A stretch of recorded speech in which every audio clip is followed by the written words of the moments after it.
ಕುಂಕುಮದ ಸ್ವರಗಳಲ್ಲಿ ಹಾಡಾರಣಗಳನ್ನು ಧರಿಸಿ ಉತ್ತರ ಸಗದವ ಗಂಭೀರವರದ ತಾಯಿ ಸಂಸ್ಕೃತದಾಯಿ ಆಗಮಿಸಿದ ಆಗಲಕಾಯಿ ಎಪ್ಪರಿಂದ ಗಿಳಿಯಂತೆ ಕಂದ ಎನ್ನ ಮನಕ್ಕೆ ಆನಂದ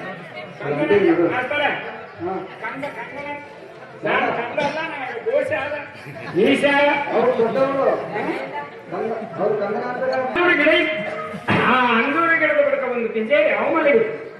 ಆ ಪಿಂಜೇರಿ ಹಾವಿನೊಳಗೆ ಅಂಜಿಕೊಂಡು ಓಡಿ ಬಂದೆ. ಅಂಜಿಕೊಂಡು ಓಡಿ ಬಂದು ಪಿಂಜೇರಿ ಗೂಡುವಾಯಿನ ಮುಳುಗಿನೊಳಗೆ ಒಪ್ಪೆಣ್ಣೆ ಒಬ್ಬ ಬೆಂಕಿದಾರತೆ ಮಗನ ಬರ್ತಾಯಿ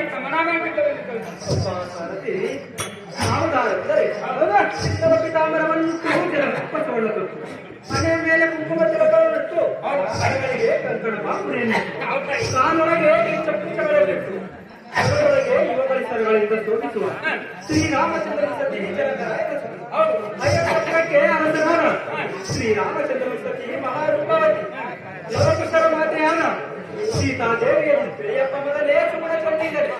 ಸೀತಾದೇವಿ ತಮ್ಮ ರಾಜಮಂದಿರವನ್ನು ಬಿಟ್ಟು ಸುಂದರ ಸಭಾಮಂದಿರಕ್ಕೆ ಬಂದು ಭಾವತ್ವದ ತಾಯಿ ಸಂಸ್ಕೃತದಾಯಿ ಮೊದಲ ಮಾವಿನಕಾಯಿ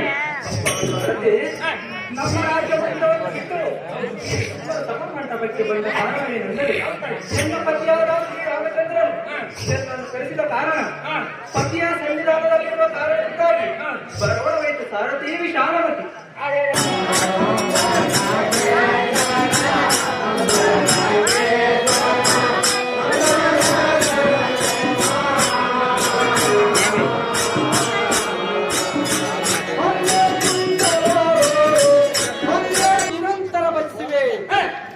ನನಗೆ ಬಂದ ಘೋರಘಾತವನ್ನು ದೂರ ಮಾಡು. ನಾನು ಅಗ್ನಿಕುಂಡಲದೊಳಗೆ ಬೀಳುವೆನು, ಎನ್ನ ಅಂಗವನ್ನು ದಹಿಸುವೆನು. ಶಂಕರ ಪರಮೇಶ್ವರ ಸ್ವಲ್ಪ ತಡಿ, ನಿನಗೆ ಬಂದ ಬಂಧನವನ್ನು ಪರಿಹರಿಸುವೆನು. ನೀನು ಅಗ್ನಿ ಒಳಗಿಳದು ಧರ್ಮವಲ್ಲ ಮಗನೇ, ಸುಮ್ಮನೆ ಚೆನ್ನಿಗೆನೆ. ಓ ಮಗನೇ, ನಾನೊಂದು ಹೇಳುವನು ಚೆನ್ನಾಗಿ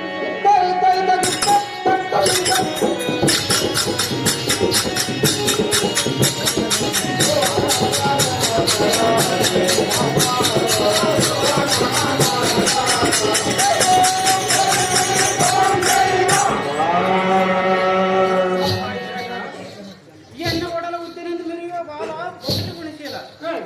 ನಿನಗೆ ಬಂದಿರುವ ಸಂಕಟವು ಏನಿರೋದು ಹೌದಾ ಉತ್ತರಿಸಿ ಹೇಳು. ಸುಮ್ಮನೆ ಚಿಂತಿಸಿದ ಬಾಲಕ ನೀಯನ್ನ ಇದುವಲ್ಲ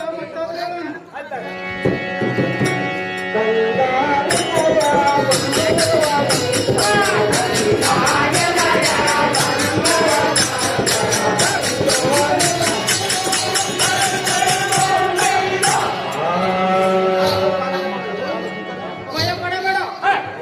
ಸಂಕಷ್ಟ ಬಂದ ಪ್ರಕಾರ ಎಲ್ಲ ಧರ್ಮವು ಸುಮ್ಮನೆ ಯಾತಕ್ಕೆ ರೋಧಿಸುವೆ. ನಿಮ್ಮ ಕಾರ್ಯವನ್ನು ನೆರವೇರಿಸುವನು.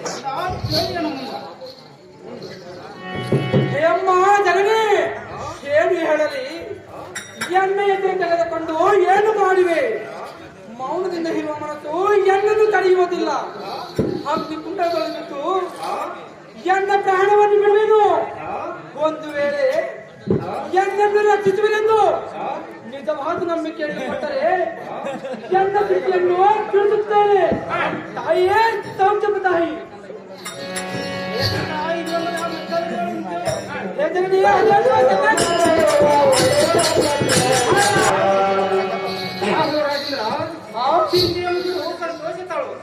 ಶ್ರೀರಾಮನ ಪಾದರಾಣಿಯಾಗಿ ನಿನ್ನ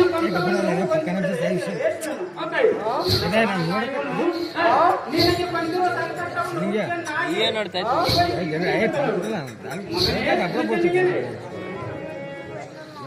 ಹಾಗಾದರೆ ಕೇಳು. ಎಮ್ಮ ಜನನಿ, ಎನ್ನ ದೇಶ ಉತ್ತರ ದೇಶ. ಎನ್ನ ಹೆಸರು ಯಯಾತ ಮಹಾರಾಜ. ನಮ್ಮ ರಾಜಮಂದಿರದಲ್ಲಿ ವಸಿಷ್ಠರ ಪಾದ ಸೇವೆ ಮಾಡುತ್ತಲೂ ಅಲ್ಲಿಗೆ ವಿಶ್ವಾಮಿತ್ರರು ಬರಲು ಅವರನ್ನು ಅಪಮಾನ ಮಾಡಿದ್ದು ದೂತರಿಂದ ಹೊರಗೆ ತಪ್ಪಿಸಿ ಅಪಮಾನ ಮಾಡಿದ ಕಾರಣ ಆ ಯತಿಯು ಕೋಪಗೊಂಡು ಎನ್ನ ಶಿರವನ್ನು ಅರಿಯುವರೆಂದು ಸೀತಾಪತಿ ಶ್ರೀರಾಮಚಂದ್ರನಿಗೆ ಹೋಗಿ ವಚನವನ್ನು ತೆಗೆದುಕೊಂಡಿರುವಂತೆ ಇದನ್ನು ಕೇಳಿ ನಾನು ಭಯಗ್ರಸ್ತನಾಗಿ ಅಗ್ನಿಕುಂಡದೊಳಗೆ ಬಿದ್ದು ಪ್ರಾಣವನ್ನು ಬಿಡಲಕ್ಕೆ ಬಂದಿರುವೆನು.